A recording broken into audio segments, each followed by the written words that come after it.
Now that goes against everything that you've been taught your whole life. Everything you've been taught your whole life. You've been taught that you think with your mind. But in the Quran, it talks about what the mind does. Think about some of the things the Quran says about the mind. Jesus said, let us forget the body. He said, let us forget the flesh and go with mind. And go with mind. So therefore, he has identified that the mind is a vehicle that we could use to transcend boundaries, that we could use to transcend time and space. So when the Prophet Muhammad, he talked about going from Mecca to Jerusalem and back to Mecca in one night, the night's journey. How did he travel? He said he traveled on an animal called Barak, and this animal in one stride, he moves as far as his eyes could see at the speed of thought. At the speed of thought, he was traveling with the mind.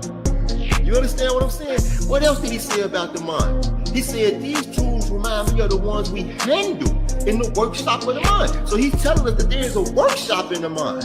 And he's saying where we build up thought. He said where things are made of thought and where we build up character.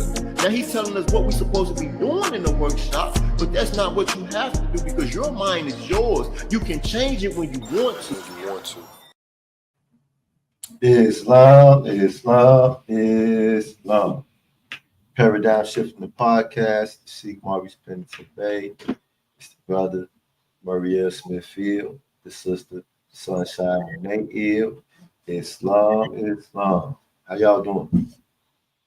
All is well, brother. All is well. Peace and love. Beautiful Tuesday. Absolutely, absolutely. Hey, they ain't used to seeing us on Tuesday, y'all. They ain't used to seeing us on Tuesday. But that's what it is. I kind of hinted at the last couple podcasts I did that things was gonna change, that there was gonna be some new hosts to Paradigm Shift in the podcast. It was gonna be some new energy, some new perspective. Understand me? I'm still messing with buttons and stuff over here. So all right. So y'all heard the debate. The sister Amanda Seals was debating all of these, I guess these Asiatic conservatives, which they will, as we'll see in a minute, they black. Let them tell it they black conservatives. She's a black Democrat, I guess. And, they fight like they've been fighting for the last what is going on now, almost 100.5 years.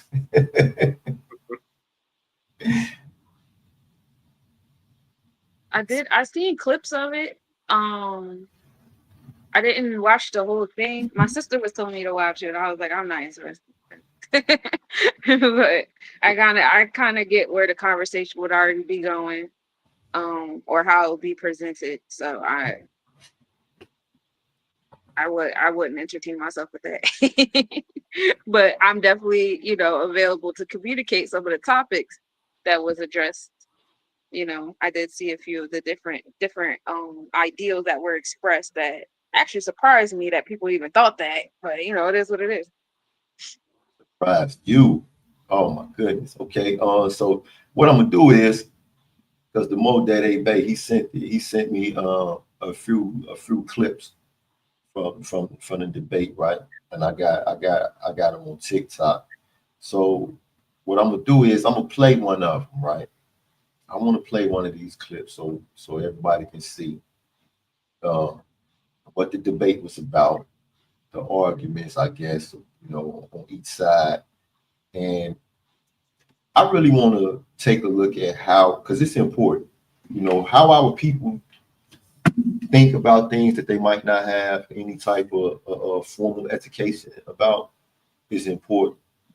You understand me? It's very important, especially for those of us who have committed ourselves to helping the people. We need to know, the way they think about some of the things that are really relevant, or sometimes might be irrelevant, but they thinking about it anyway. So I want to play this clip. I'm gonna share my screen real quick, so everybody can see this. Messages, screen share. Okay. All right. So this is on TikTok. And so the sister Amanda Seals, obviously, again, this brother, I don't know what his name is, but they finna go at it in one of these debates. So let's check this out. What's going on? What's that on your chain? This is a coin from Israel. Lord have mercy. Yes, you gotta go. That's a choice that you are making for yourself. Yes. The thing with the whole reparations thing, and I don't know, we're probably close to the same age, so maybe you can't call me. How old are mom. you? I'm 32. I'm 44. Oh, really? Oh, you look young. Thank you. That's what water and keeping stress out of your life will do. Really? Mhm. Liberal positions are real stressful. By the way, I wouldn't know. I'm not a liberal. Carry on. Well, it's the liberal position because conservatives believe in hard work. We believe in going to work and working for what you got, Yep. not asking for handouts Right. from people who never had slaves. Some of the people that you're asking for money from never had slaves. And Okay. let's talk about the fact there were also Black people that had slaves. So if you want to talk about that, how is that fair?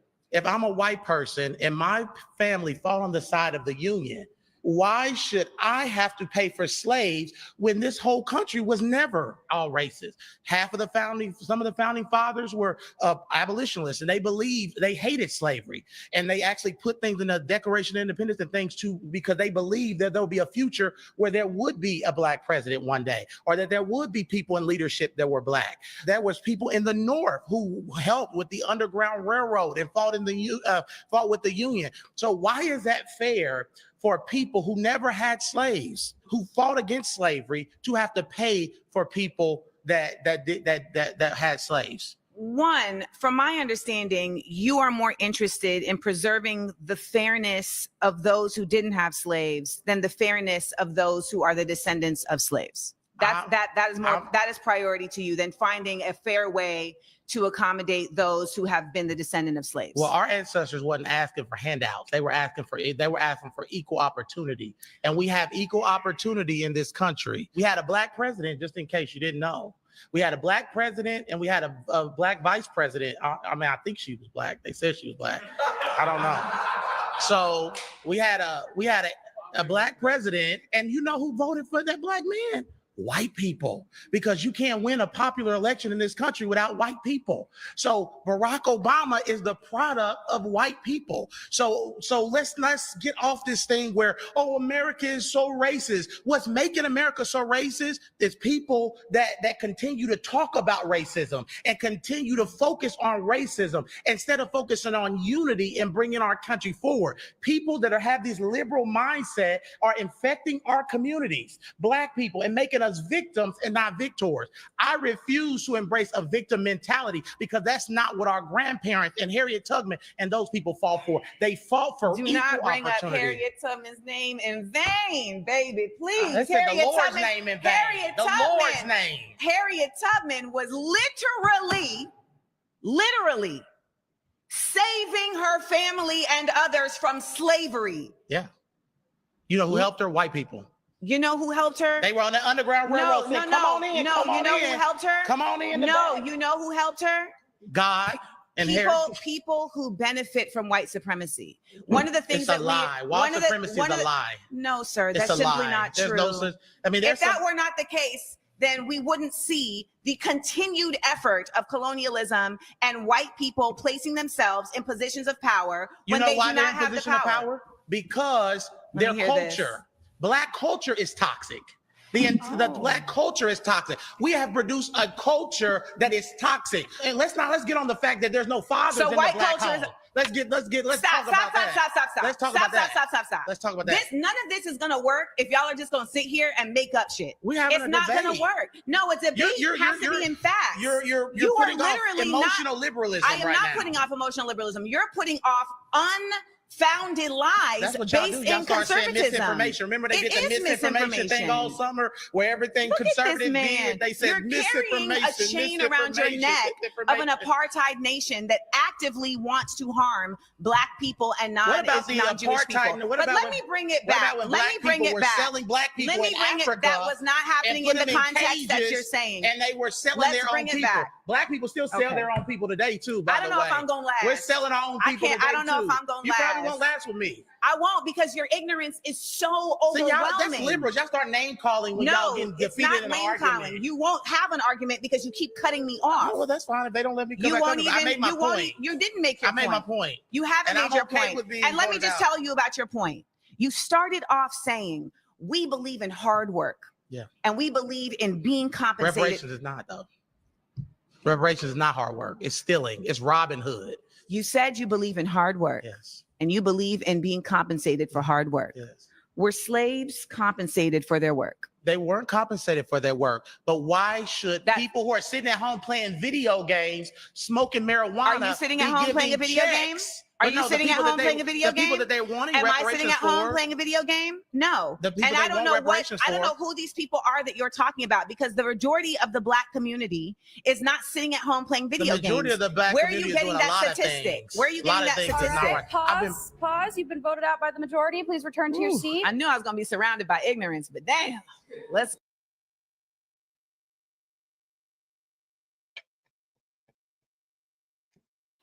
Generalizations is gonna be the death of folks. I'm telling Yeah. you. That generalized thinking is absurd. We in the age of Aquarius now, baby. It's about the power of being one amongst the collective. You can't generalize nothing and nobody in this day and time. You're gonna be wrong every time. So let's break this down. So when you say the generalization, explain what that means. Generalization is when you try to speak for billions of people in your one sentence. My projection of my thoughts, my opinion, my reality is fitting for billions of people. That doesn't make sense. It's never made sense. If that, like, an example of that just popped in my head was vaccines. Vaccine is not a one size fit all. Tylenol is not even a one size fit all. Don't work for everybody. Some people don't make them feel good. Some people don't work at all. Some people work too good. You can't just be like, oh yeah, this works for everybody. No, it doesn't. Everything does not work for everybody. So, no, 100%. And also, just to add on to that, you can also tell, again, it's like archetypes. And it's funny because, like, you see it online, and we're watching this video online, but it still is like real people really think like this. They can't be real people. It's like it can't be real people. It's really kind of like what the sister said in the comments. It's baffling, the ignorance. And that's what's really that's what's got our society falling apart. It's ignorance. Ignorance literally has our society falling apart. We look in here and what's going on is here. We're looking here, what's going on is over here. And we're proud in the ignorance too. That's the thing. It's like a willfully proud ignorance is what's crashing our society. Islam. Now, I gotta say, I have to say that listening to the brother, as much as uncomfortable as it makes you, right? Because it's uncomfortable to think that an Asiatic would say that, we aren't owed something. All right. Now, with that being the case, the conversation, the intelligent conversation, it gets into, well, what are we owed? What fair? What does fair look like in this situation?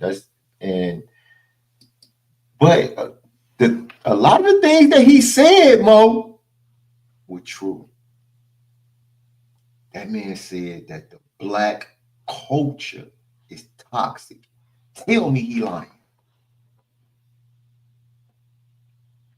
That man said that the reason Now, the issue was when he said the reason and he didn't say a reason. He said the reason why the European, whom he said white people, but the reason why the European is successful is because of their culture. Tell me that he lied. Now, when we look at their culture, I don't understand. I know that when I hear what he said, and if I was to thinking that we not thinking along the same lines, but what he's saying is true. Yeah. The black culture is toxic. The black culture. Because for one, the black culture does not belong. Exactly. It don't belong the to this conversation are not black. Let's get that, have that conversation for the people that don't know yet. Exactly. All right. Then the European culture, excuse me, the European culture, the Sikh, what did the Sikh anti-Diop call it? Y'all remember? Are y'all familiar? The last book he ever wrote, it was called Civilizational Barbarism. So yes, they are successful because of their culture. Because of people who are civilized and peaceful by their nature are in a ring fighting barbarians. You understand me? We had this conversation in Sunday service on Sunday. So, you know, we read in this in the Africa village out here, they read out of Mayat, and it was talking about the comparison of Mayat to the commandments.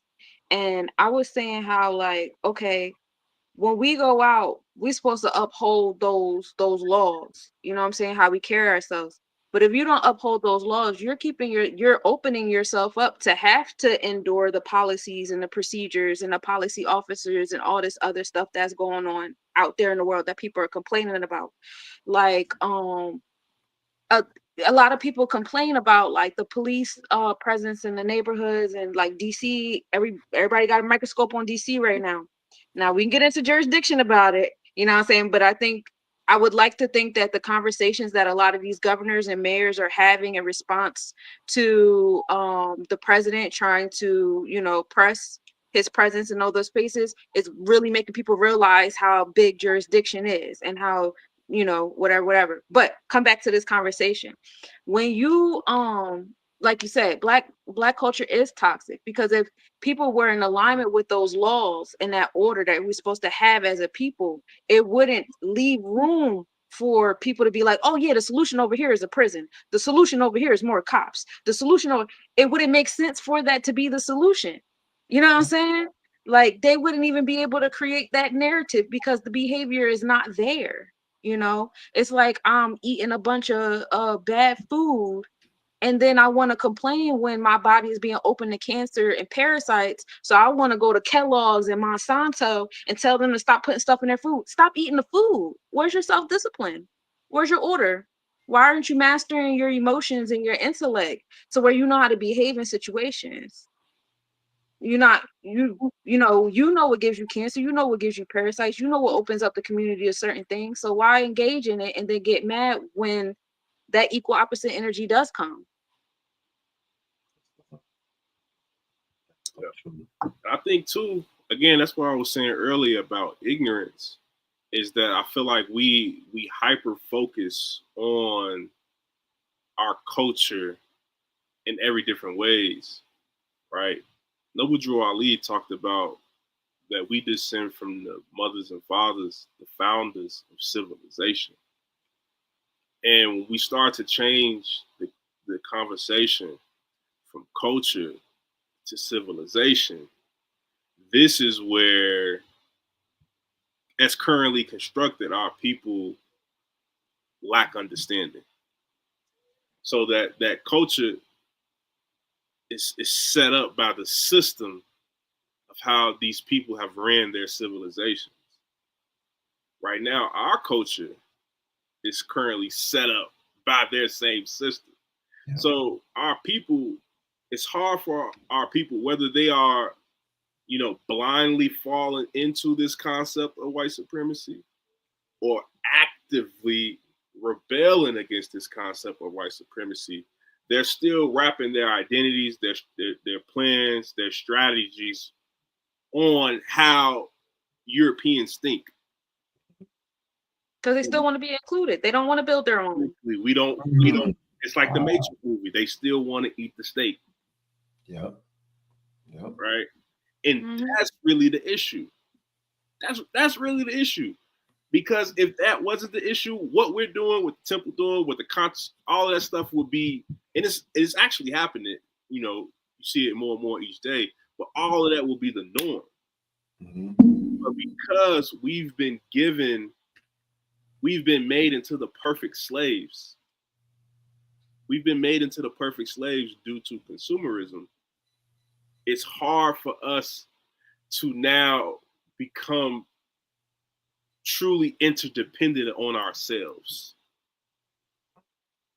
because we're now interdependent on people who don't really care about the things that we care about. That's right. Islam, look, so the sister Jasmine J. Gray-Hill, she says that many don't understand the connection between their diet and illness. Okay, now I think that speaks to what you was just talking about, Sunshine, and it really does. A lot of our people, they don't know these things. Like when we said, well, the people don't know. I mean, you said, well, the people know what causes cancer. They know what makes them ill, but they really don't. And you know why they don't? Because they are paying more attention to the distractions, to the systematic, the strategic, the extremely intentional distractions that's in front of them. It's not an accident that their attention is being drawn away from those things that will help them, that will serve to put them in a better condition, and placed upon things that's going to do nothing but injure them and invite illnesses and disease into their life. Prime example, listen to what Ryan Nefer said, all right, when he taught us, because the first time I ever learned anything about humans having two hemispheres in their brain responsible for various functions was when I first read Metal Netta Volume 1, all right? So Raul Nefer talked about in this book how the European people are, for the most part, almost completely a left brain thinking people. And he talked about how, because of this, how they actually, they behavior, overly aggressive, always seeing things and breaking things up in poor racial caste systems and all of this type of stuff that we bear witness to. Now, the thing that I picked up on right then and there, because when I was studying this, the brothers who I was studying it with, I remember the Moorish Science Temple of America. So the Prophet Noble Drew Ali, he gave us some principles that I was trying my best to live according to. But the brothers who I was studying this stuff with, they was thinking like these Urugus, they incomplete, they messed up, period. They ain't got nothing coming. We far superior, we spiritual. We just got to get back to thinking the way our ancestors did. But I'm sitting there thinking, now I'm putting 1 and 2 together. And I'm like, well, hold up, because I'm out here in the streets gang banging like a mother freak. That's the completely left brain mode of thinking. You can't be a gang banger if you coming up out of your right hemisphere of your brain, because you couldn't see yourself destroying something that you're supposed to be living in harmony with. Now, with that being the case, though, this is what we get in today. We getting an avalanche of we are being flooded with things that attract us to that type of left brain thinking. So now the people not seeing what they eat, what they think, what they engage in, who they hang out with, what they entertain themselves with. No, they're not seeing how this stuff causes illness and disease. They not. They don't. You understand me? And that's what we see right here in this argument. Okay, well, who is right in a debate like this? It's the sister sitting here saying black people deserve reparations, but she's not defining what the reparations look like. She's not talking about how do we go about, making sure that the people who have historically since the end of slavery, squandered almost every nickel they ever got their hands on. How do we make sure that this doesn't happen? How do we make sure that we have people in charge of receiving these reparations who will then make sure that they serve the people correctly? Okay, we're not going to talk about this, then we don't need to even be talking about getting it. Because if y'all ever seen that movie called Running Out of Time with Justin Timberlake? Mm-hmm. You seen that? Yeah. Did you notice that almost every Asiatic in the movie ran out of time? Yep. It almost was no Asiatics. It was like 4 of them in the whole movie. Because if time was money, we'd be dead. We'd be dead. Remember, he gave the one Asiatic 10 years, and then when he was running out of time, he ran and beat on the door. Boom, boom, boom, boom. He beat on the door, and his dude's wife came to the door, and he was like, "Man, where's such so and so at?" You remember what she said? He drunk himself to death with all the time you gave him. So how do we make sure that if we were to receive reparations, that something like this wouldn't happen? Okay, why are we not talking about that? Then We gotta have a conversation about what reparations should be first, because when people say reparations, everybody automatically thinks these federal debt notes. And if you know the science and the foundation of the Federal Reserve System, that's not really what you want. I don't agree with giving money out. I don't agree with it, because if you give the money out, you're circulating the money, you're keeping the Federal Reserve System in our community. And that's one of the biggest issues in our community is that corporation. That corporation needs to be removed out of our community. We should have our own currency. If we need a currency, go back to bartering with our cryptocurrency, whatever you want to do. But the Federal Reserve need to get out of our spaces, because that inflation game they play, and they do redline.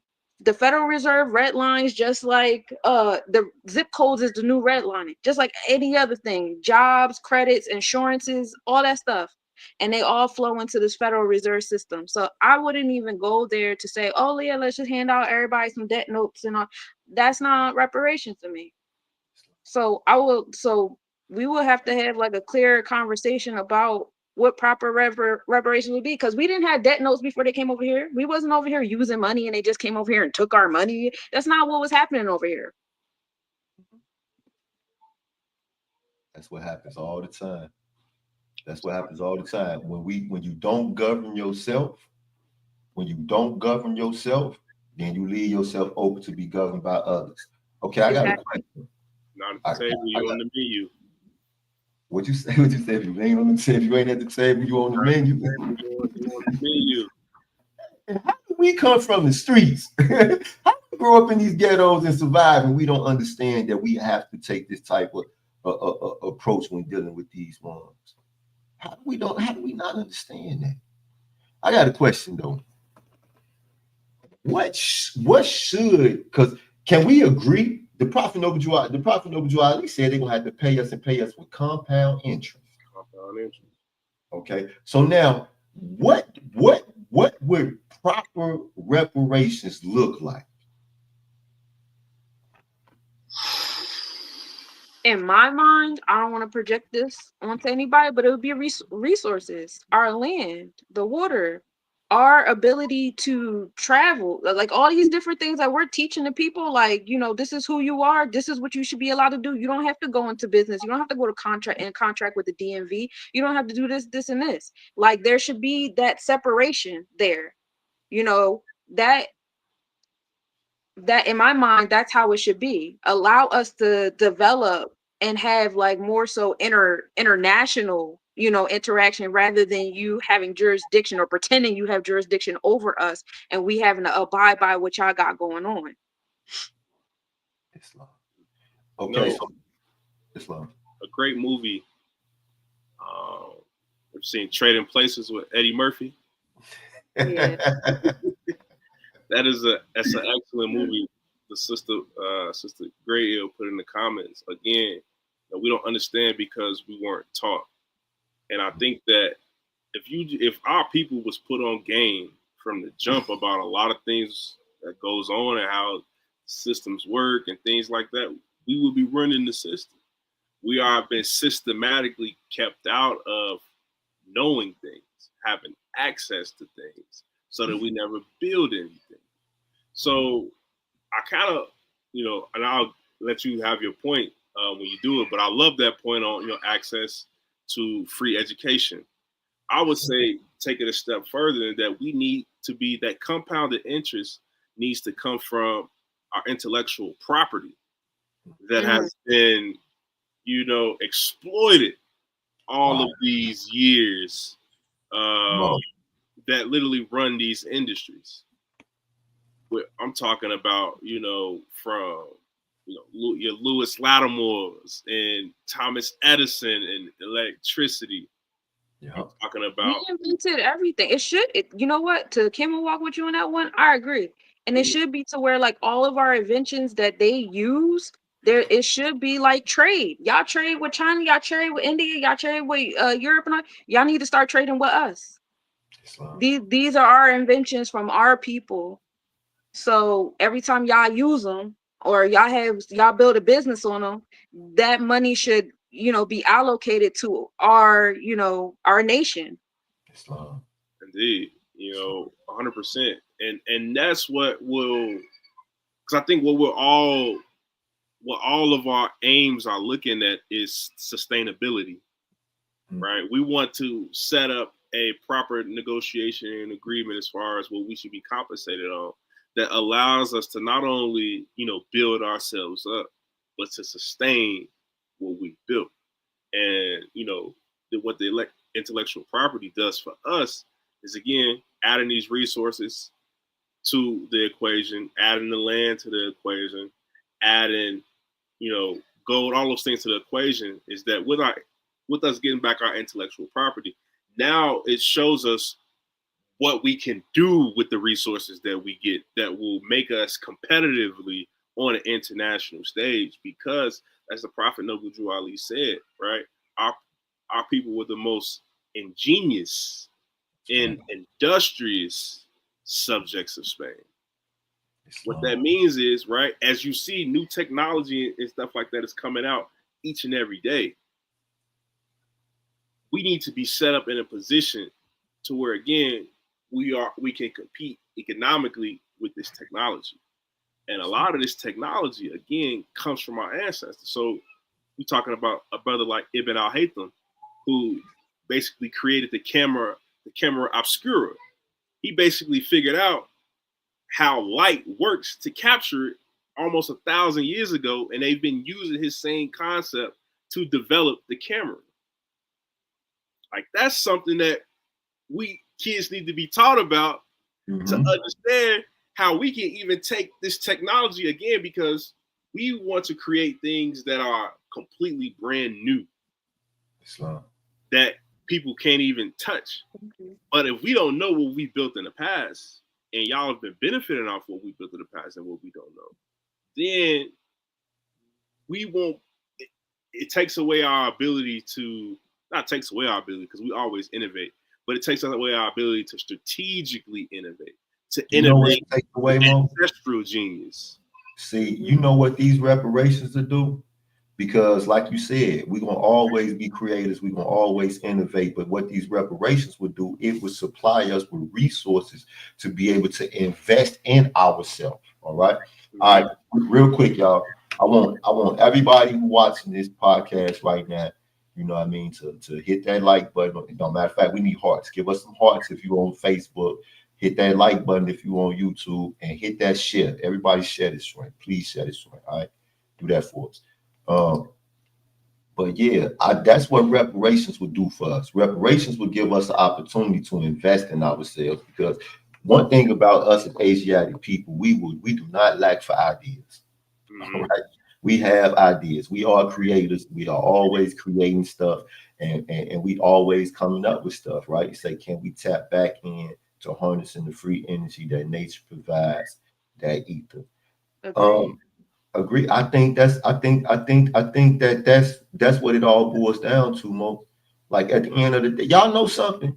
This the truth, okay? If we would step up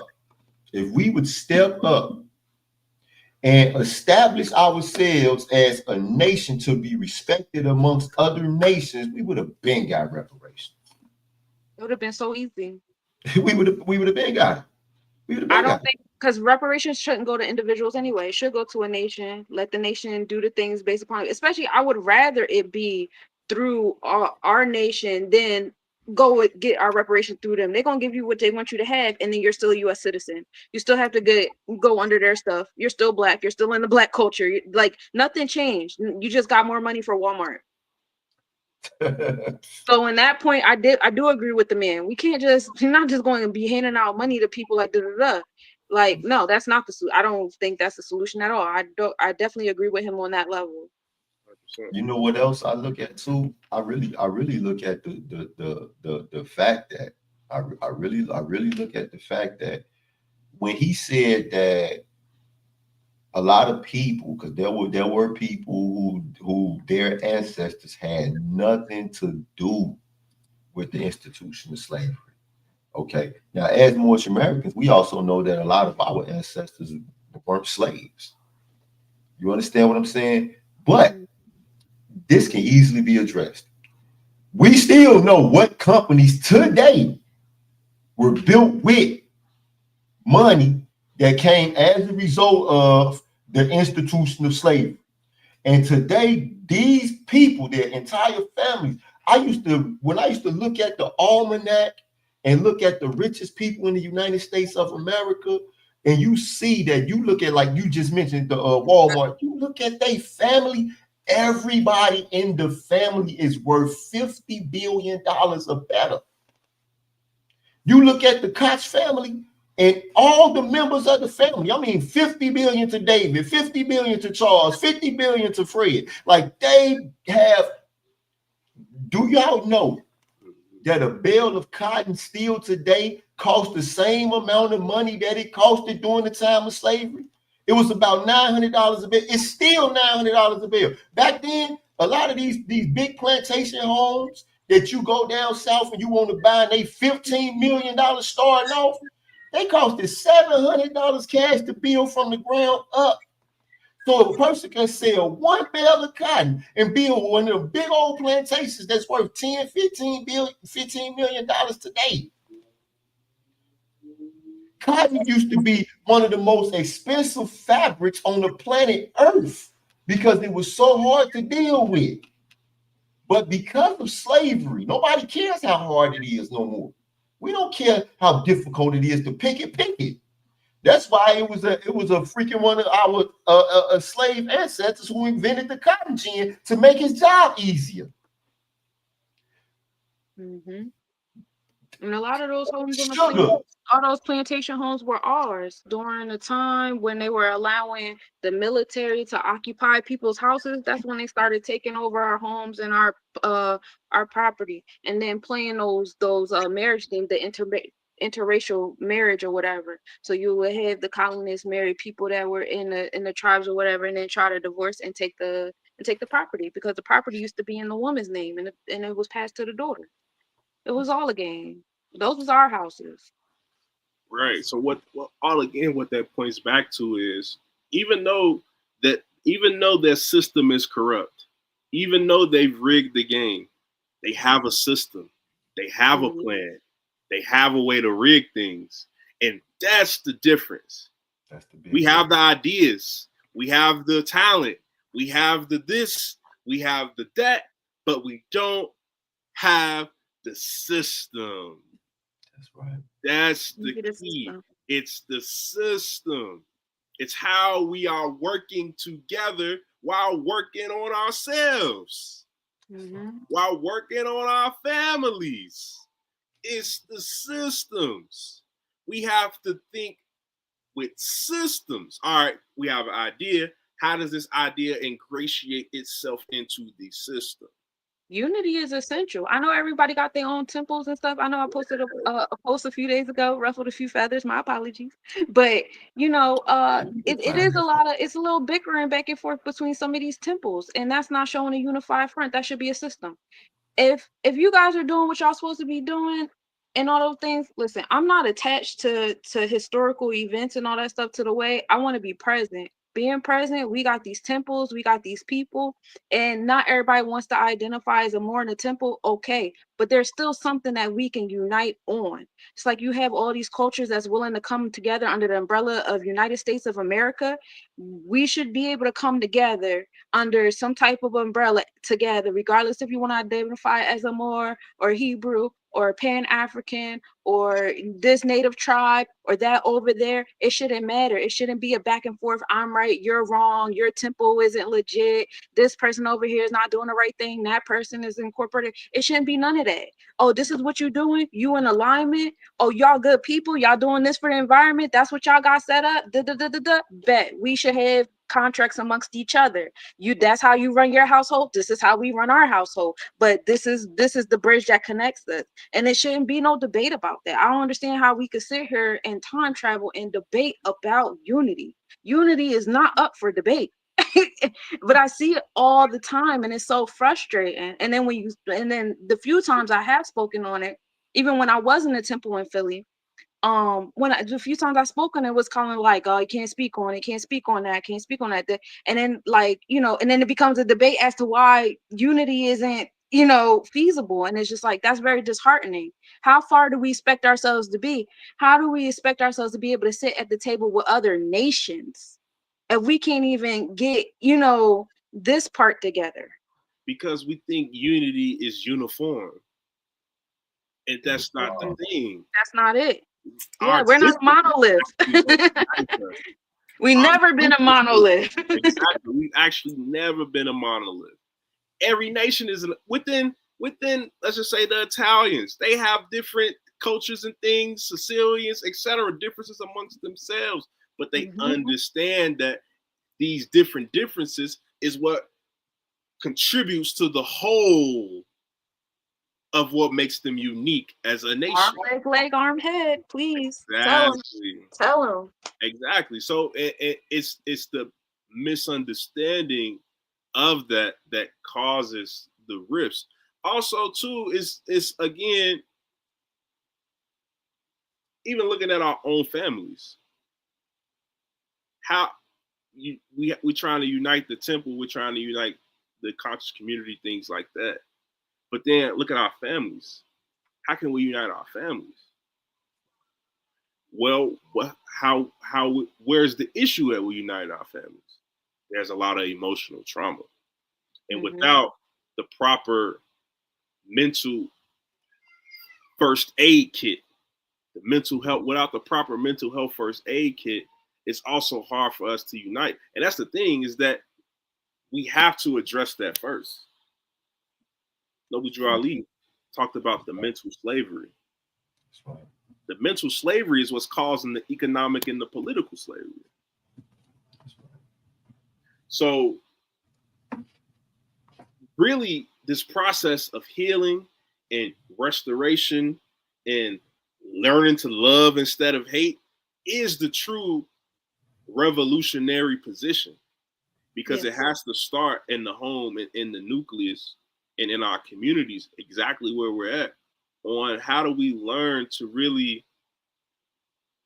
talk about the emotional trauma that we've been through, and really where the roots of that emotional trauma is at, because all of it is still rooted in this system of oppression.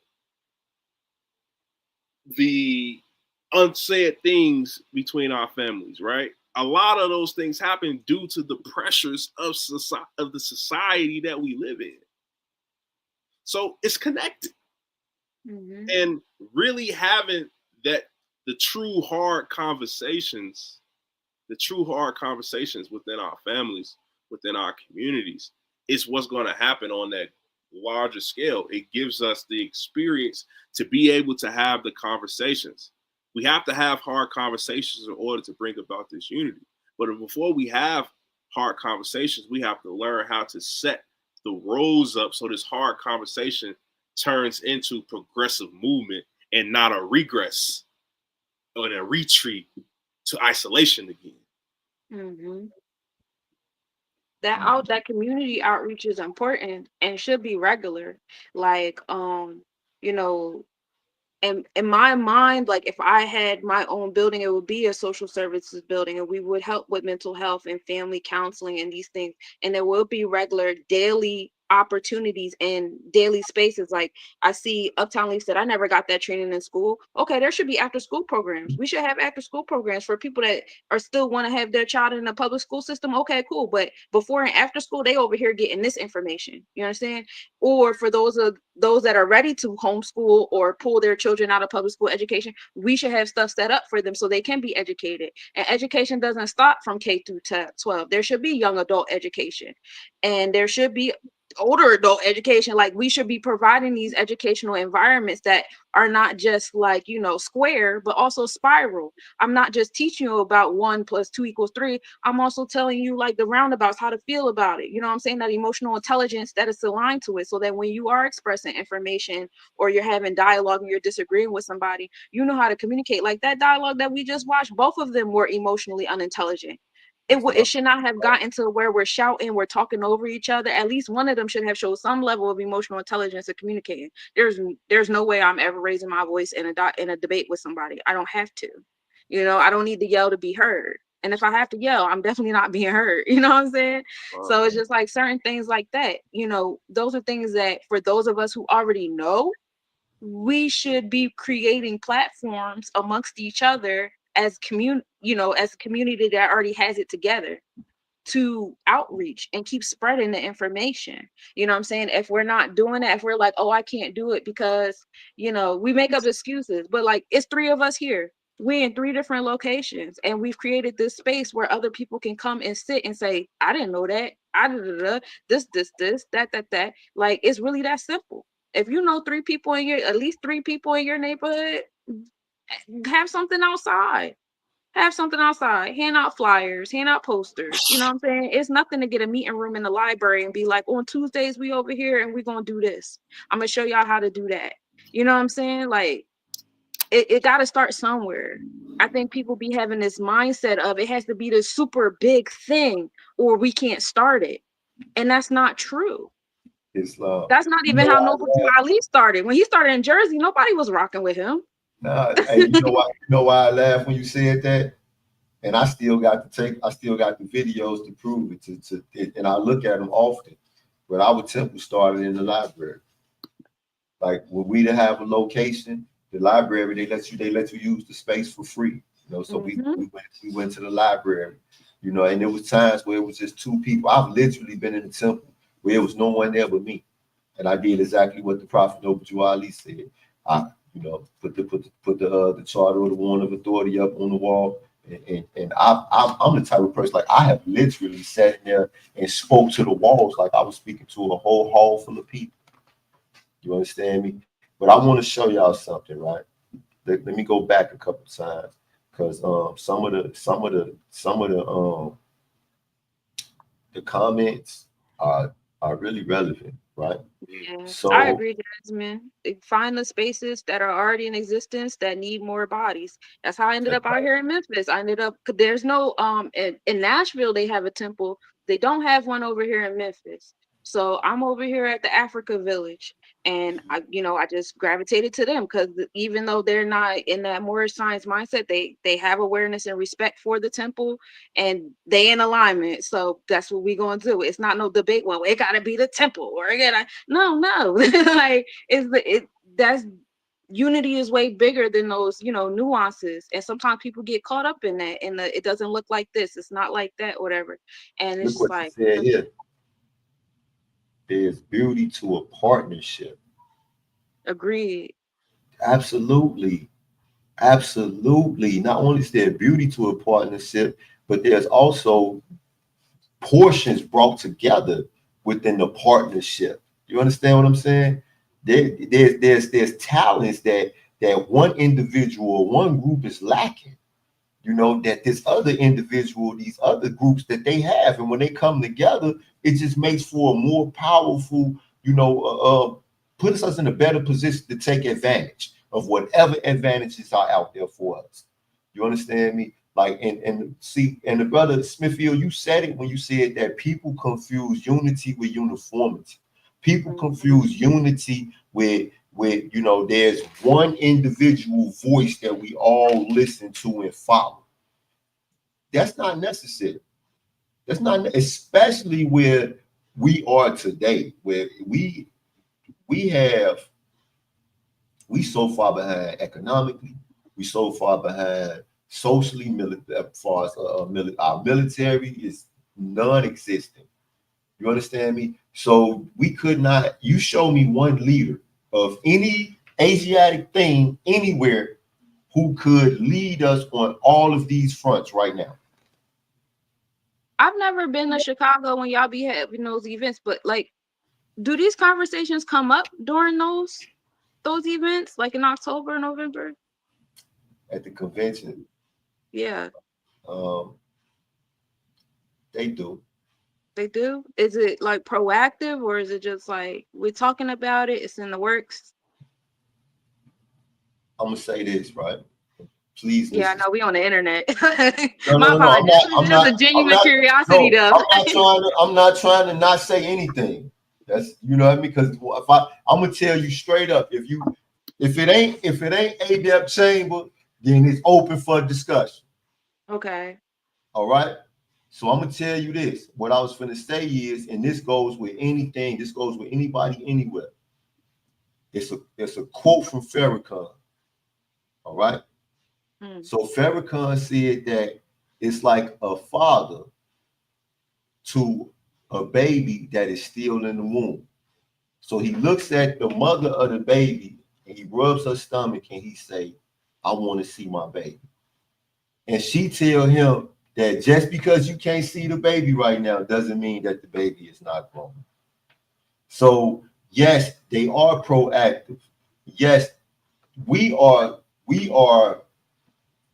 ages behind.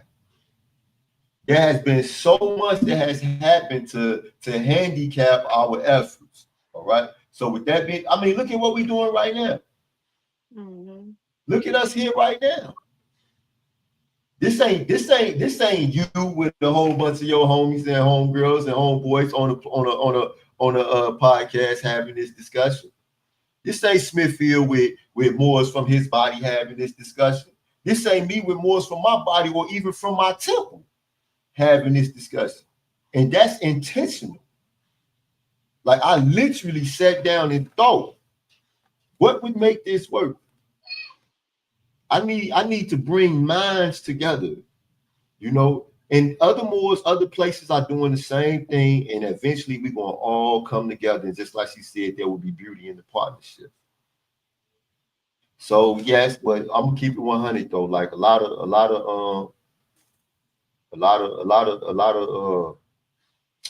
the efforts, you know, get put on the back burner because of the ancient hatreds that I'm pretty sure that all of the young Moors, especially y'all, I know y'all tired of that, because I'm tired of it. I've been in the temple now for I'm approaching 20 years fast, like in a couple months. So it's like, for me, I've been tired of it. I don't participate in it, period. I don't participate in it, period. Yeah. I don't participate. What I think so too is that, kind of to your point about the baby in the womb, is that it's happening. Everything that we're talking about is happening. And when I say that is because more and more of our people are starting to be more mindful. It's not happening at the rate that we would want it to be. Yeah. But more and more people are becoming more mindful. The people that I grew up with from the south side of Chicago, more and more people are either trying to get their health up, more and more people are trying to read a book, more and more people are trying to start a business, more and more people are trying to do something within this holistic field of uplifting fallen humanity. Yeah. The thing is, where we're at is really the trial and error phase.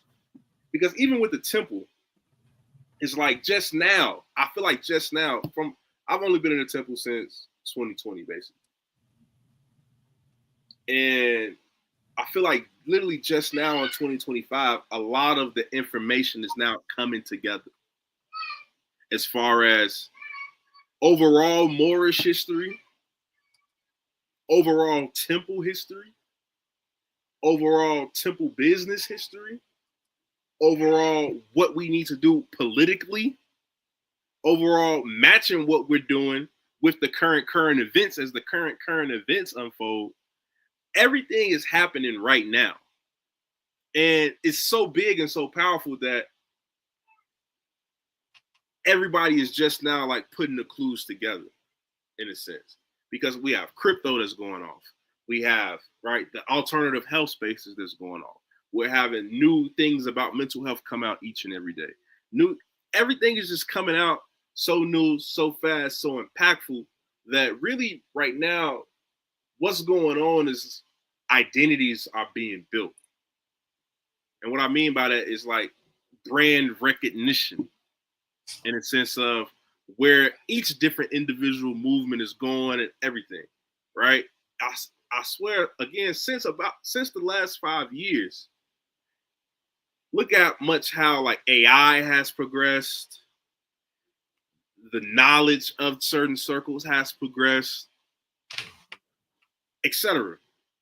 So I think that even though a lot of things get frustrating, because like even out here in Denver, right, I'm very in the like nonprofit scene. I've worked for 3 different nonprofits, coalition built, all of these different things. And there's been, even just outside of, I'm not even talking about dealing with Moors, just dealing with everyday Asiatics and trying to do things and trying to come together and do coalition.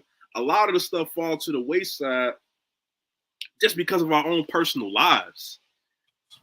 Trying to keep our heads above water, paying rent, bills, etc. Something happens, somebody lose a mother, all of these things just be happening.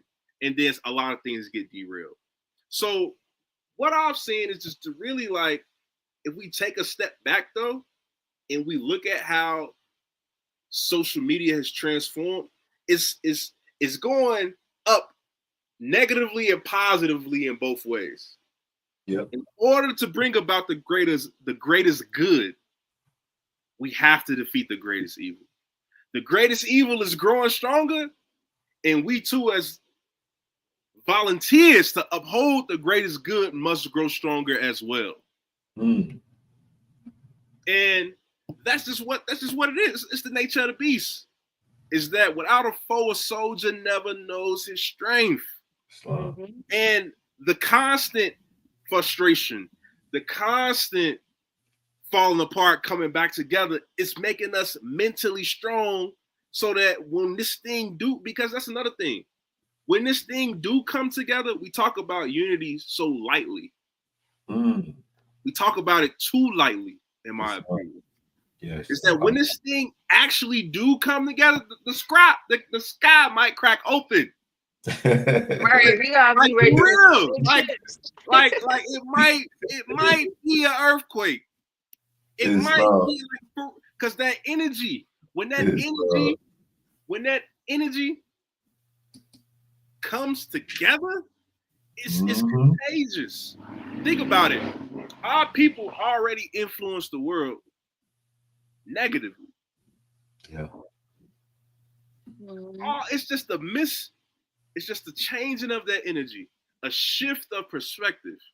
We're at the cusp right now. We're at the cusp. Look, check this out, right? So this is the young Bey right here. That 27-year-old me. And I'm the only Moorish American in this picture. Because when I joined the temple, I was the youngest Moorish American in the temple by 10 years. The next youngest brother was 10 years older than me. And those Moors, you know, they refused to move in these circles because these Moors call themselves black. So this man right here, that's Eric Bozeman. And y'all look up Eric Bozeman. Eric Bozeman, you know, he was in Don Diva magazine 3-4 times. His record when it comes to what he has done for, you know, men like me is second to zero. I mean, it's second to none whatsoever. Like, he was our leader, period. We call him the general. I learned more, and I usually don't share this. Why one of the reasons why I call myself the master student is because, you know, I say I'm very humble when I sit at the leader's feet. So, and I take in everything I got coming and process, and I utilize and I test all things. I bite it, chew it, light it on fire, try to drown it. I'm testing everything. But this man right here, you know what I mean, Haru Rock, he brought me into the knowledge of self, even though he was a priest of the Ifa Yoruba community. And this was the student minister of the Nation of Islam. This was the head of the African Hebrew Israelites. This was the grassroots, the head of the Rastafarian community. This man right here, this was Marcel. He was the Makongo for the Ifa Yoruba. We set up, you know, many days and nights meditating and studying, and we studied everything. This Willie Free got like 11 life sentences. This Charles X founded, is one of the founders of the Texas family. And this was a guest that came in from the Ifa Yoruba community. You see those beads around my man Buckneck? We all had those beads, but his was blue because he was a Crip. And he started, when he came into the conscience of self, he tried to say that he hated blue. So the elder insisted that he put blue beads around his neck.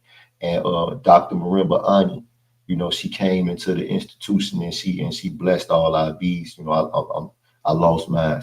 But I say that to say this, you know, this man right here taught us economics, and he gave us he taught us financial literacy. This man taught us political science. This man facilitated the study guide program. And even back then, at this time, you know, I was in Branch Temple number 43, so I was the Lieutenant Mufti in the Moorish Science Temple of America at this time. We called ourselves One Count. All right, this is just some of us. We was pretty much the leaders of the community, but we was deep, and everybody knew. Everybody in this was USP1 in Florida, in Coleman, Florida, and everybody knew that we was one. All right, one. All of the Rastafarians, the African Hebrew Israelites, the Nation of Islam, the Ifa Yoruba, the Moorish Science Temple of America, we were one. And nobody didn't want that work. And they knew that we were for the people. Anything when it came to Asiatic people, anything that they needed, we was there to facilitate it for them. Anything, and we stood on that. Coming home, this was how I came in. So this has always been my attitude, always. When I came home, I ain't even say when I came home in 2018, I first got a cell phone when I was in prison. I started to see how, you know, these various brothers, you know, like to debate each other and fight. We never debated nothing. Like, how are we going to debate? How would we debate a truth?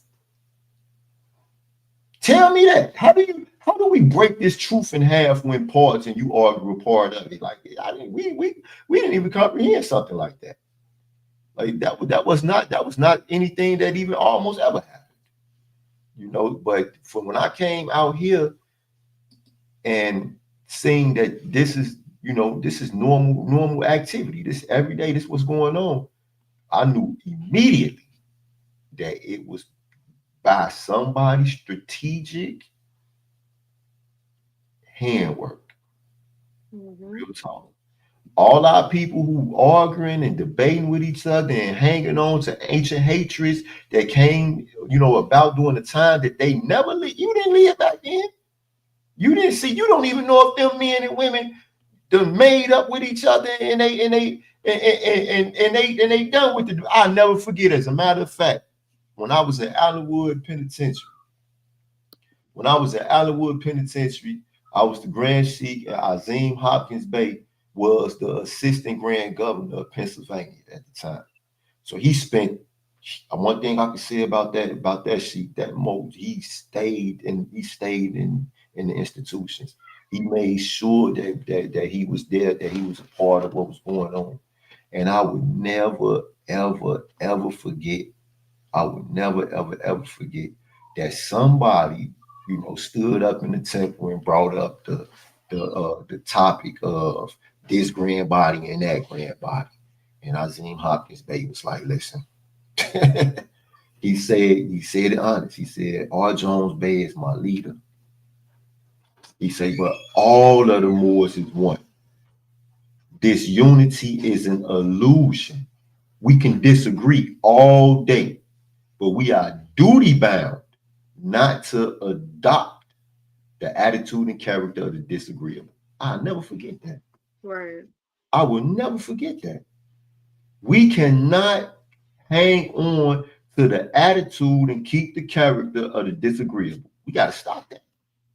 We have to stop that. And how we stop it is we have to stop giving attention to it. All right? Because these platforms are going to push whatever gets liked, whatever gets shared, whatever gets engagement. That is going to push that stuff out so that more people can like, share, and engage. All right. So if we're going to keep on like, sharing, and engaging in the ISFET, then the Maya ain't going to get no play. So now when we're trying to demonstrate and teach people about Maya, no, because ISFET chaos is getting all the play. Mm-hmm. So we have to change it. Now I'm gonna keep it 100. Like I grew up in the hip hop era. I grew up a rapper. I love hip hop. Okay. How many conscious rappers were good enough to spit conscious lyrics, and we still like, you know, they were still good enough? Talib Kweli, and after him it's a big drop off. So we got to get better. That's why we put together a team like this. People that can do it. Right. I mean, I'm keeping it 100. We intentional about this. We have to put together people that can do it. People that know what they're talking about. People that's going to pay attention to what's going on, and they're going to tell you the truth. And we don't give a freak. You know what? Guess what? I'm going to tell you the truth irregardless. So when TikTok say, when they put on TikTok and they be like, hey, make a post about this, I'm gonna tell TikTok to kiss my foot.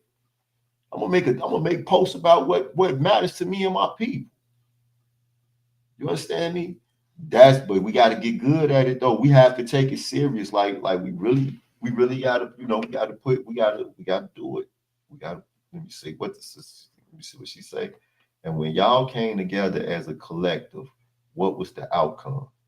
Oh, hey, let me tell you something, sis. Let me tell you something. I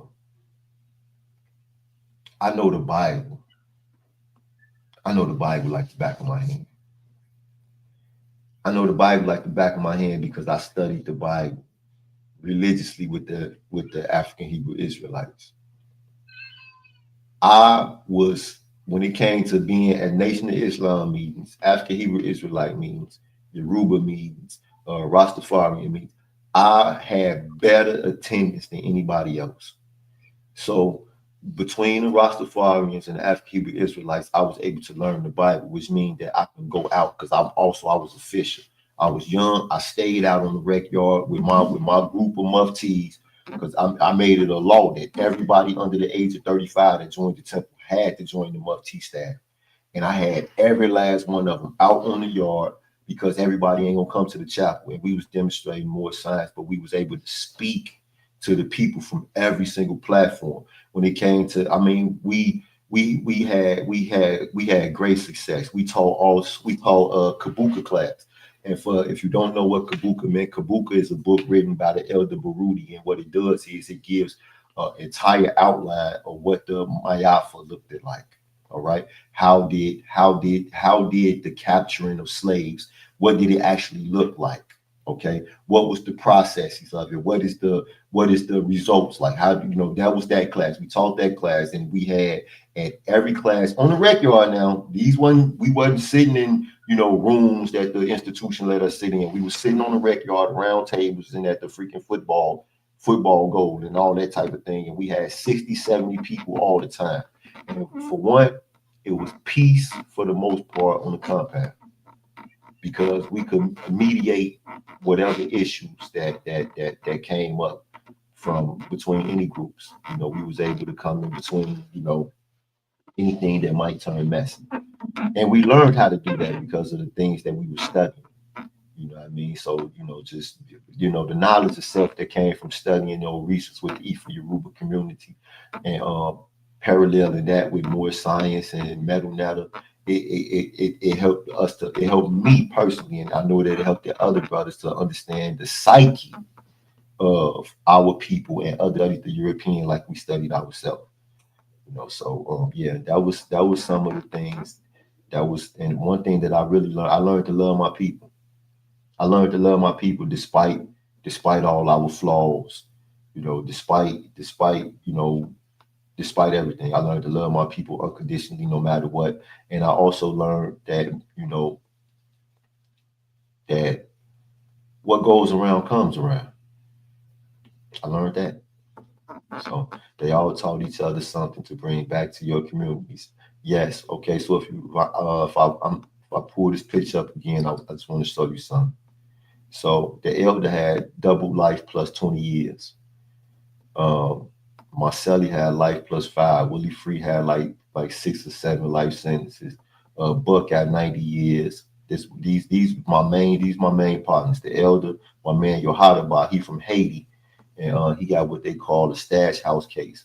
And Yohadaba was given 65 years for, you know, basically a stash house case is when a government agent comes to you and be like, hey, it's 10 bricks and $200,000 stashed in this house.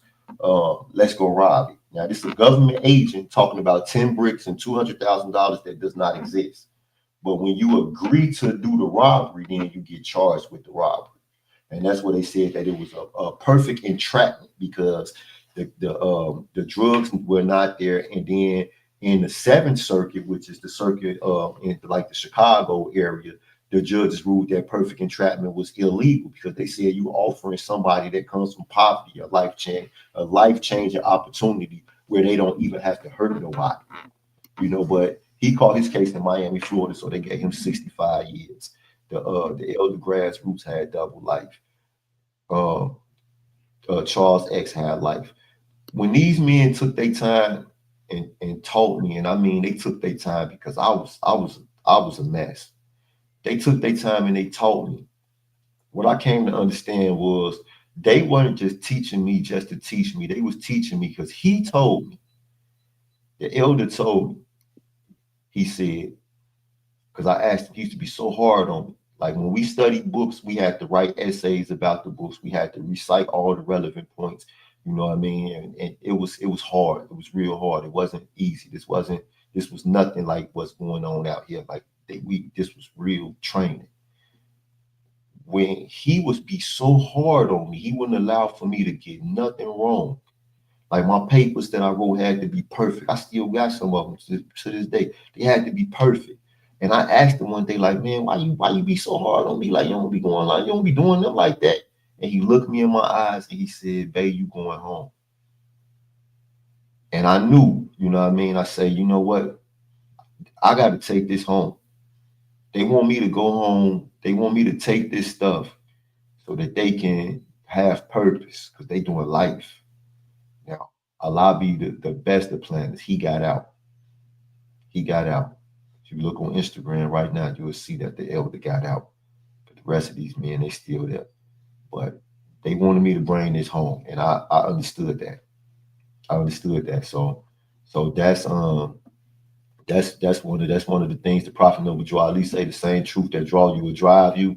So for me, you know, to have people sacrifice so much, you know, to have these men to study so hard, to train so hard, to become, you know, what they were, just so they could pass that on to me, that means something to me. Like that means something to me. But yeah. Islam. Yeah. That's what happened. And that's what we gotta do. I know for a fact, like, if we would have been able to have social media while we was locked up, man, you wouldn't have been able to get them from in front of this stuff to try to get it out into society. Because I became like that. Like I was 27 on that picture. But by the time I got to be like 37, 38, 39, 40 years old, y'all know I was 43 when I came home. I was 23 when I went in. But by the time I started getting that old, I started looking at the youngsters because now all of a sudden there's people coming in who weren't, some of them weren't even born when I got locked up. You know what I mean? So now I'm looking at them, and in my mind, I'm thinking like, man, this brother could go out and meet my daughter. You understand what I'm saying? Like he could go home and meet my daughter. Like, and I'm like, if he meet my daughter, I want to train him right. I want to make sure that my daughter get the best that she can. I mean, that's the way I was taught to think, because our community is ours. You understand what I'm saying? This is the way I was taught to think. I don't know how to see it no other way. So all of this fighting and all of this debating with each other and all of this stuff, man, I ain't got no time for that. I don't have, because at the end of the day, you start fighting with me, then I'm gonna show you what it means to start fighting. I'm just gonna keep it 100. I'm gonna show you what that means, and that ain't something that we don't even want to do that. You feel me? That's not going to help nobody. But if that's the type of parasite or cancer that I grow to believe that you are, then man, I'll do whatever you want to do with you, because I'll make sure you get you to be able to handle you. When we get into the esoteric knowledge of it all, it's so many things happening all at once. Like, life is so infinite to even get in a debate. I know about some of the different debates that they have with the lineage, with the temples and stuff like that. That's a big one that I hear a lot. And it's like, but does that determine the hearts of the people in those temples? And does that take away from all the energy and all the efforts and all the services and the things that they provide to the community and to each other? Does that supersede all of that? It shouldn't. It shouldn't. We should not be wasting time doing stuff like that. Like, I truly see it as a waste of time. It takes away from where we need to go. I get some people want to be correct, they want to be right, they, this, that, and the third. And it's like, okay, I know a little bit about the paperwork side of it, but in the same breath, in the space and time that we live in, we can renew paperwork. That's doable. Everybody know how to do that at this point. That's not that's not a big thing. So I don't get caught up in all those different things. Somebody had commented in here, what can we do for a bigger unity? And it's like, there's a lot of temples out here in the communities. The temples can move the way the churches is supposed to be moving. And if the temples could align with the church, because even me being in the Moorish Science temple, I still go to churches. I still go to the churches. I still talk to the pastors. I still talk to the people. I'll still sit in on a Sunday service. It doesn't bother me. Just like how the Bible, like, yeah, we're supposed to know all the religions. We're supposed to read all the books. That's a part of the game. So I don't even get into that. Your religion is wrong. My religion is right. This book is first. That book is first. This land is first. That land is first. These people first. I don't get into all of that. That's asinine nuances to keep us occupied. You can't convince a grown person to think how you think. Period. You can't. You're not going to. Unless that person has already made the decision that they're going to be open to new information, you're not going to change that person's mind. You're wasting your time. That debate stuff, it gets nowhere. It's not going to change anybody's mind. You're just going to keep going back and forth. And then now they're going to take that and they're going to move on to other people that they know is going to agree with them. And now they're collectively talking about you. You know what I'm saying? Like, and what did you do? You spent a whole bunch of time trying to tell somebody that they were wrong, instead of saying, you know what? Let's just talk about how we can build. You and your community over there doing that. Like, why can't we have social services? Why can't we have our community breakfasts and lunches and dinners? Why can't we have daily check-ins? Why can't we have accountability people coming in? Like, if somebody really has issues in their home or in their life or with themselves, we can have our own hotline system. We can have our own mentorship and advocacy and stuff like that, especially for our people dealing with psychological, mental, and emotional ailments and things like that. We can have our own things like that. We can set those up. We have the power to do that. We can have our own clothing and food drives. We can have our own community gardens and grow our own food and teach other people how to grow their own food and their spaces of what they have. We could teach people how to make their own clothes. We could teach people how to make everything that they need in their household from the plants that we grew in the garden. These are all things that we are capable of doing in these temples, and connecting the temples and aligning with the churches in the neighborhood that had political power and already shaking hands, and see if they would be in alignment. Am I saying that everybody going all of a sudden want to shake our hands and it's going to be? No, that's not what I'm saying. Some people not going to be with it at all, and that's okay. That's okay.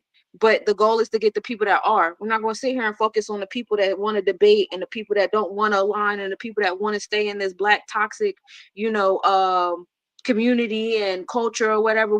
We can't stare at that. Let them bite their own tail. You know what I'm saying? We got to stare at what we're trying to create. Like you said, you built up a man, thinking about your daughter. And while you said that, I'm like, bro, when you think about your daughter, you think about everybody's daughters. You know what I'm saying? When I think about my sons, I'm thinking about everybody's sons. I don't care if you 55, you know what I'm saying? That's somebody's son. You hear me? So it's like, and it's, what's also interesting is I homeschool my sons. My sons don't know how to be US citizens. They only know this. So what kind of world am I leaving for them if they only know this and nobody in my bloodline knows this? If something were to happen to me tomorrow, who's going to take my sons? The people that's over here debating about which temple was right. Like, come on now. We got to have better conversations. We got to do better things with our energy. If the goal is to unite. And then I would think in my imagination, I could be doing this utopia, super optimism, cool. But let me speak it into existence. If we do get the temples, it's not even just the MST of A's. There's different kind of Moorish temples and organizations and communities. It's not just the MST of A. If we can get them also to do some type of alignment treaty type situation with them too, all nuances aside, you want to be incorporated. You want to call yourself half Freemason, half Moorish, I don't care. You're doing the community work, y'all in alignment, but those are the things you want to teach in addition to whatever. The goal is to unite and have this united front to where we do have our own schools and we're funding them and we're also protecting them. It's one thing to build these things, but you know what happened? I've been doing my other podcast, Virgo Virgin Song, and we've been talking about the Native American tribes and stuff. And one of the biggest things was that made it easy for these colonists to come and infiltrate was the fact that the tribes was already beefing. They were so busy beefing and debating about who was the heir. You got the king, he got an heir in all these different sub villages. So now everybody fighting each other and getting at each other. You got, these villagers over here don't get along with these villagers over there for whatever reason. You got all these things. It was easy for the colonizer to come and be like, all right, we're going to talk to them tribes over there and we're going to get all of them because all of them don't like this tribe over here. So if we can get all of them to do and granted, sometimes they had to fight, they had to, kill some people off, but it made it easier for them to do those kind of things. You know what I'm saying? And that should show us something. It should show us something. The power of just like, sometimes put that stuff to the side. Is it important? Is all the fighting important? How big is this argument? How important is this argument when it comes to the bigger picture? You know what I'm saying? I know everybody want to be right, and you can be right in your home, in your reality. You can be right. And let's just come to the conclusion of that and start writing these treaties. And if we can get those different spaces, then we can move on. And I don't know. When I think about the Hebrew Israelite culture, my chest start clenching a little bit. They're very like strong energy. Those are the big debaters because all the Hebrew Israelites I've ever come in contact with was the ones that was in New York or in Brooklyn and stuff like that. And they always seem very confrontational and stuff like that. But in my mind, they're such powerful beings. If we could sit down with them, if we could sit down with the Pan-Africans, if we could sit down with the people that just say, hey, I'm not a Moor, I'm not this, I'm not that, I'm just a Native American tribe. If we could sit down with them too, just sit down with everybody and say, okay, you could be whoever you want to be. But can we have collective representatives to come together at this round table for who y'all choose to be and sign these treaties and get these things in order? Somebody else asked about funding. Michael Woods L. I don't know if y'all follow him on Facebook. He's my godson. I've been in alignment with him for a long time. He'll help you get whatever grants, whatever paperwork, whatever you need to do. That is the man to do it, okay? And he's passionate about it. And there's many other people that, you can get in alignment that's just a passionate. That's just the one that he always pops in my mind when somebody asks a question like that. But we do have a lot of people that have these gifts and these skills to be able to do these things. It's just, we got to put the differences aside. I think we just get caught up in being right and wanting to tell the right story and the right history and the right lineage and but why can't we just be present and say, you know what? I love you. I love you. And I want to see you win. I want to see your kids safe. I want to see your legacy. I want to see that. So what do we got to do? Why can't it be that simple? You know, and I think the true crux of the issue is first and foremost, you know, Allah doesn't respect the titles and stations of men, right? And in Allah's eyes, all things are one, Right. right? But then also too, it's because of that. The work is the unifying thing. It's the work. And because we haven't unified around the work, everything else doesn't work. Mm. Like you said, we should be giving services, but we can't even get to the services because we are arguing over the titles and the stations. Mm-hmm. So when the titles and the stations supersede the work, then you have people that's together, people that'll lead a temple, people gonna start their own temple, cracks in the temple, et cetera, et cetera, et cetera. But if it was really about uplifting fallen humanity, if it was really about the services which we're supposed to be building off our economy, none of this stuff would ever happen. Let's just speak about what actually happened when Noble Drew Ali was on the scene. Islam. Why did it happen? Because of money, not because of the work. They didn't want to. They didn't cross Noble Drew Ali because he's running that. We're running the cafeteria program too good. Right. No, it was about look at how much money the cafeteria program is making. That's right. That's right. So that's really the real issue, is that the work isn't centered in our conscience, right? The work of actually teaching our people about mental slavery, about mental health, about drug abuse, about gun violence, safety, about actual true restoration in the justice system, right? The actual work keeps going to the wayside, and then it just piles up. It just keeps piling up, right? So that's in short. I'll stop rambling. You're not rambling more. At all. The unity really comes about when the work is centered. Mm-hmm. Truly, because if we're gonna create unity amongst the temples, we're gonna create community amongst the different Asiatic groups. What's gonna make sense for everybody to buy in, to say, hey, I can get everybody here employed doing this, right? Then now we having a different conversation. Or hey, I know how to get y'all 200,000 in grant funds if we you feel me, align ourselves on this grant together. Mm-hmm. Because we don't have that type of leverage. That's what creates the idle minds to argue over the titles and the stations, which Allah doesn't respect in the first place. Islam. Islam. You see this picture right here? Yes, sir. Everybody in this image not members of the temple. Everybody in this image is not members, but you see who that is right there? You see that man with that Maya feather right there? That's the universal prophet, Noble Drew Ali, sitting right in the center.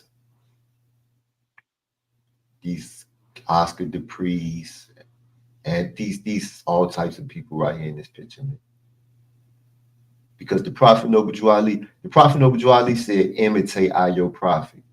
We have nothing on record where the prophet was contentious or malicious, or we have nothing on record where the prophet ever said a single word against any other organized Asiatic group, no matter what. The forerunner of the Prophet Noble Drew Ali ran an organization called the Universal Negro Improvement.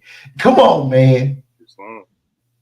And these Moors right now tell you that they don't want to deal with ones because they call themselves black. But we are supposed to be. Let me tell y'all something. All right, so this is what we're gonna do. We're gonna stop having that conversation because we're not gonna even give it energy. The way that we go about bringing about unity is to make those individuals corny. And how we make them corny is we just stop paying them attention. We act like they don't exist. And we just keep on doing what we gonna follow these divine instructions. All right, we're gonna follow these instructions. Me and the Moors here, we going to the church tomorrow to help them because they got a whole part of the church that they need their windows fixed and repaired and cleaned, and that's what we do. So we're gonna go and do it for free. And we're gonna go with the Rotary Club and some more people, because that's what we do. You understand me? And we're gonna come back and we just gonna keep on doing this work. But we're gonna make them jokers corny. We're gonna leave them to argue with themselves. They're gonna look up, they're gonna be dinosaurs, and we're gonna all be gone. And see, something I learned in the church about that. You going over there, you're donating your time and your energy. That's money, right? So that temple, when they create their their board of income they received, that's a gift. Put a number to that of what it would have cost, and they could put that in their spreadsheet. So when they ask for grants, they're showing, hey, we're already getting support, not just monetary, but people believe in us so much they're giving us free services and products and stuff like that. That makes people want to invest. That makes other organizations want to invest because they're like, oh, okay, they know how. If we give y'all this money, y'all gonna know how to keep it afloat. You know what I'm saying? Just like the goddess was saying in the chat, partnership is what brings in the money, not doing everything by yourself. You're absolutely right. When you have all these different people that are investing, all these different organizations, all these different people you align with, and they're giving you, even somebody just donating you a bag of clothes, a box of canned goods, all of that matters.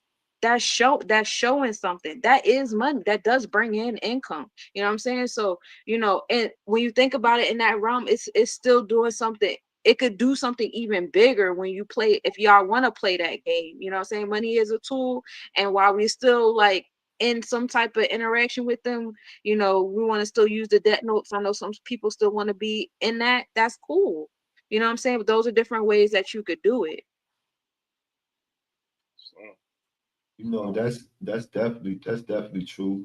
And I mean, and that's what we know, and we're gonna do it. It's a partnership. My whole thing is, out of this we gain friends. The Holy Quran of the Moorish Science Temple of America said it is our duty to be a friend to mankind, as it is in our interest that mankind should be friendly to thee.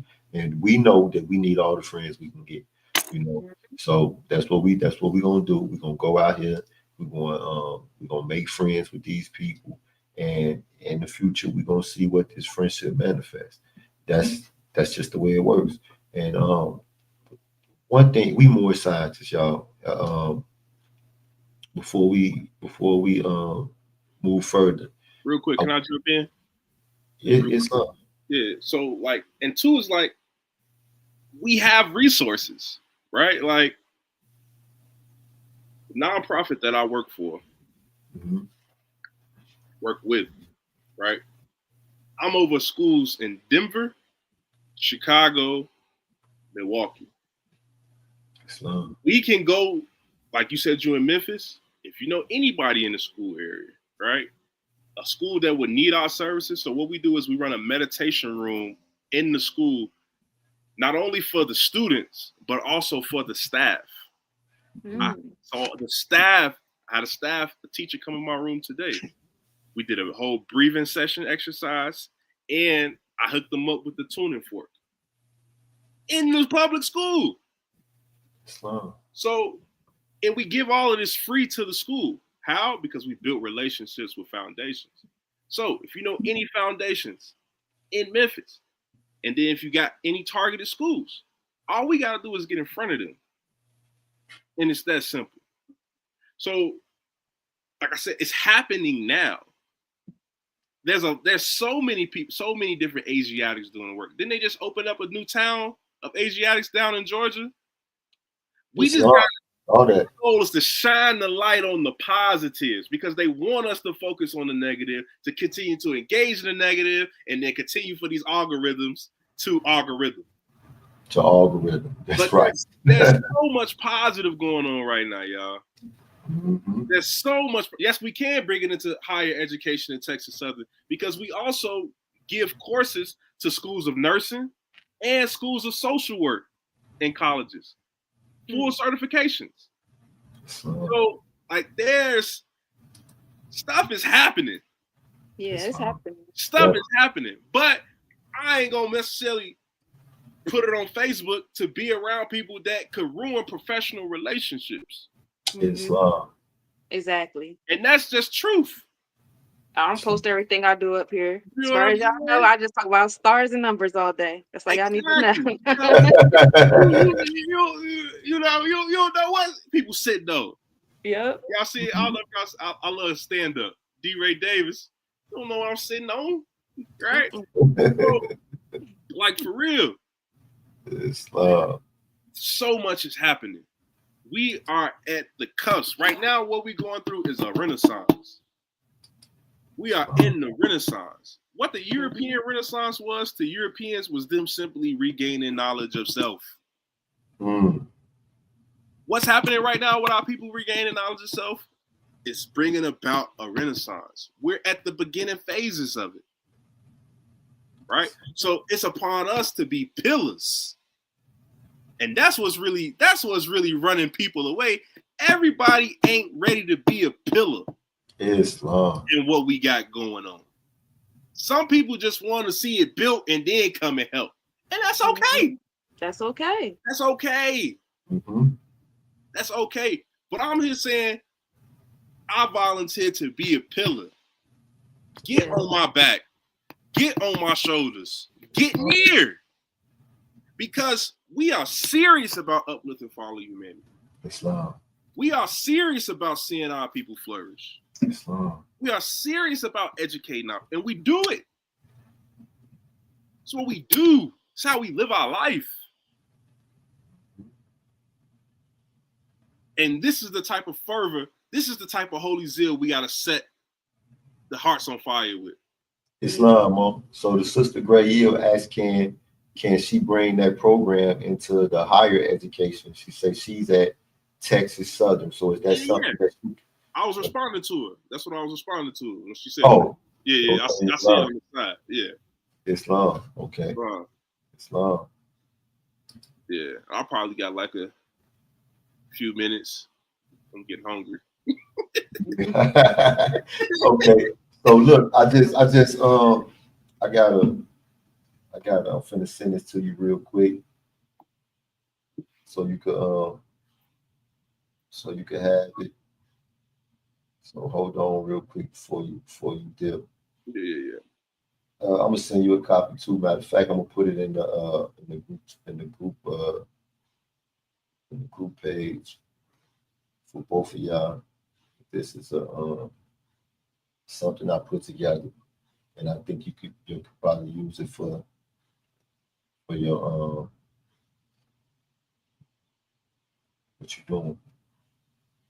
So with your organization, when y'all travel, do y'all you said you have a certification program. Do y'all also travel to do that? Like, so that you kind of like, I guess, like the way franchises are set up, like, okay, we have people over here now, we have people over here now.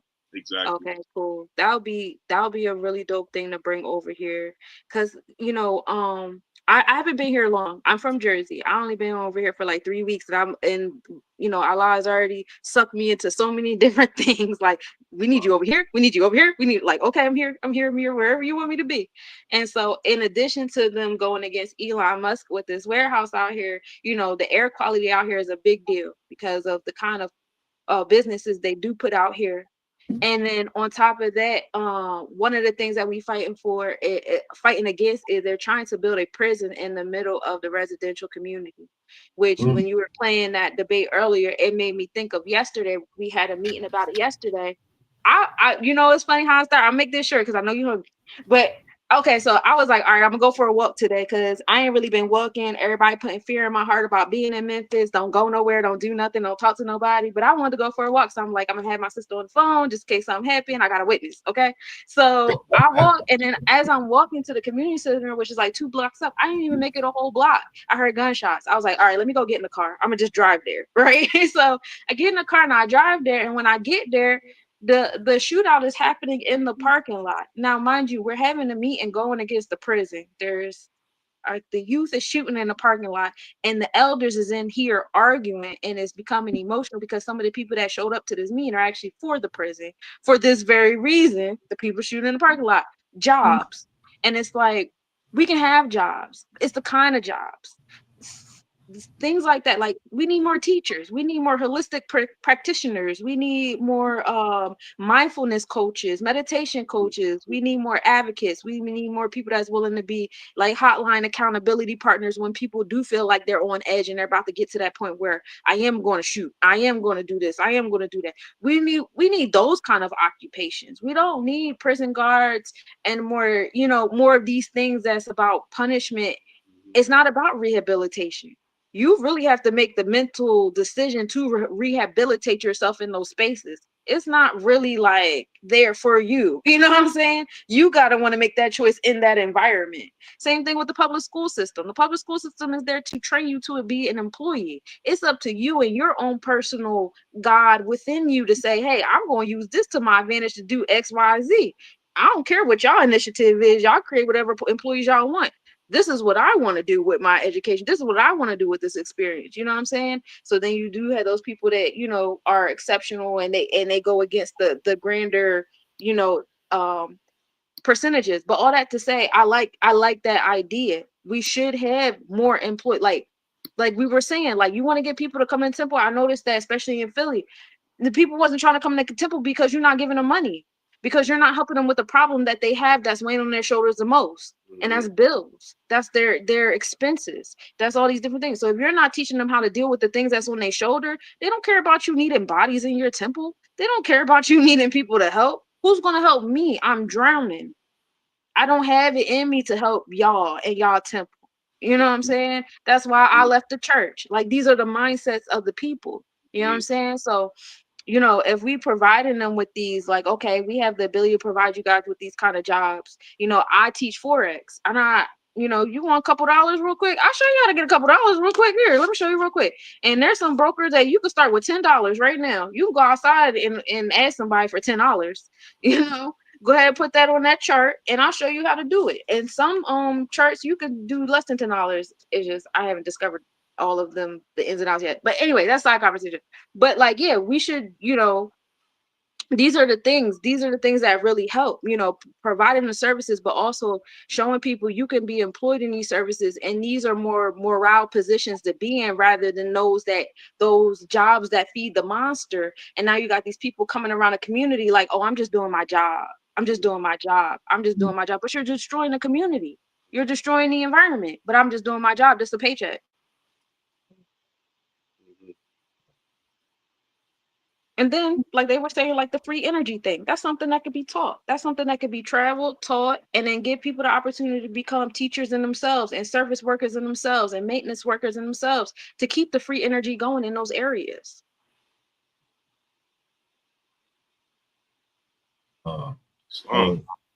It's work enough for all to do. So like you said, but we got the resources, we got the ingenuity, we got the programs. Look, I want to show y'all this before y'all go.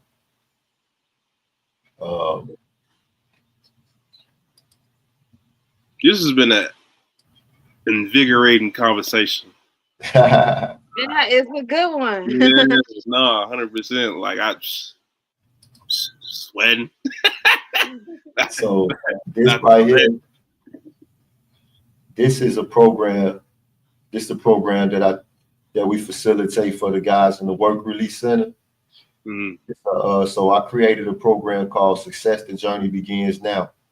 It's a workbook, and I partnered up with a nonprofit called Restore, and we facilitate this program it's a recidivism program. So in this program, we teach these men how to, first of all, unpack all of the trauma that leads to criminal behavior. We teach them how to express themselves, how to sell themselves, you know, and how to deal with emotional stressors, you know, through meditation and then various other techniques. But it all goes to the point where we are all doing the work where we are. You understand what I'm saying? We doing the work where we are, and the more work we do, the more of these people, you know, like the more of these people, these men and women who we see here, these people become a part of that work. And look at it. You see these Europeans? You got to teach these love, truth, peace, freedom, and justice demonstration universal. Understand me? University. This ain't no, you know, we teach this in the temple. We do this in the temple. This is what we do. Because these is the same men, like I talked about, you know, the same people that's going to come out and meet our children, you know, meet our nieces and nephews, and we want to help these people get what we got. All right. So that's what we're doing. That's what we're doing. It's not strange. So the idea that what you say, Mo, that unity is uniformity. Let's move away from that and let's just keep doing the work. You know, I give honors to the faithful. I give honors to you all. I give honors to both of you. I give honors to you for what you do. Like, I love what you do. That's the reason why. I asked to be able to partner with you. You understand? Whatever I could do to help, you know, that's what we're here for. Paradigm shifting is important. Our people need a paradigm shift. We need a paradigm shift. We need to stop allowing for those things that are distraction to serve their purpose on us. I seen a video this week on TikTok, brothers in transition house. I was there, sis. Listen, you know, I just came home. I came home February 14, 2024. I was there. If you go look at the first episodes of Paradigm Shifting the podcast, I was doing those in the halfway house. 6 a.m. I was up every morning at 6 a.m. This used to be an everyday thing. 6 a.m. every morning. Before it was called Paradigm Shifting the podcast, it was the Love, Truth, Peace, Freedom, and Justice podcast. And it was every morning in the halfway house. I was in my halfway house with computers. They made a rule. They say, man, you can't have a printer. I got computers, I got printers, I got microphones. I worked 3 jobs. Look, I came home. I worked 3 jobs, Mo. I was a CNC machine operator, a window washer, and I volunteered at every single solitary nonprofit in the city. And I did a podcast every morning. And that's a Moor. That's the character of a Moor. You know, the concept the concept of a Renaissance man or a Renaissance woman is something that comes from, you know, our culture, our civilization. And that's what it's going to take in this time and days, that we're going to have to be adept in many different areas to be a resource to each other. We got it. We got it. We got it. You know why we got it? What does the Holy Quran say?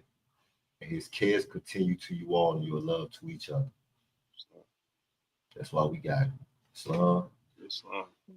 Honor to the faithful. Let me see. I think we got one more comment in the chat. Let's see what the brother said. He said, "Where are the links for all this? How can we follow y'all movements?" Okay, y'all want to put y'all links and everything up in the chat before we close out, so the people can see it. Yeah, I'm on Instagram, Facebook. Just at Mauryell. Follow me on there. Follow me on LinkedIn. Add me on LinkedIn. That's what Moors. This is how we separate ourselves. Moors need to start linking up on LinkedIn. Hey, I'm on LinkedIn. You know, that's my company, Bay Legacy Contracting LLC. Let's That's link what- up that's on what we LinkedIn. do. Find some group chats on LinkedIn. Yeah, let's. As a matter of fact, let's do that. I don't even know what to put in here. I think all my stuff is it's in the description. I think all my stuff is always in the description. Yeah. So what y'all do is matter of fact, y'all send me all this stuff. I'll put it in so when the descriptions get generated, it'll all be there. It'll all be there. So just put everything you want in there on our messenger page, and it'll all be in there. And if y'all notice, everybody that's watching the podcast, if you look, you're gonna always see the link in the chat. Click the link. You click the link, we put you on the stage, join the conversation. Just come in love, because we're not gonna argue with nobody. Just start arguing and being confrontational. We kicking you out. You getting kicked out the classroom. Kick them out the classroom. You're getting kicked out the classroom. Straight up. All right, dog. Peace and love. Peace and love. Oh, my phone shut down, y'all. Peace. Peace out. All right. Now that goes against everything that you've been taught your whole life. Everything you've been taught your whole life. You've been taught that you think with your mind. But in the Quran, it talks about what the mind does. Think about some of the things the Quran says about the mind. Jesus said, let us forget the body. He said, let us forget the flesh and go with mind.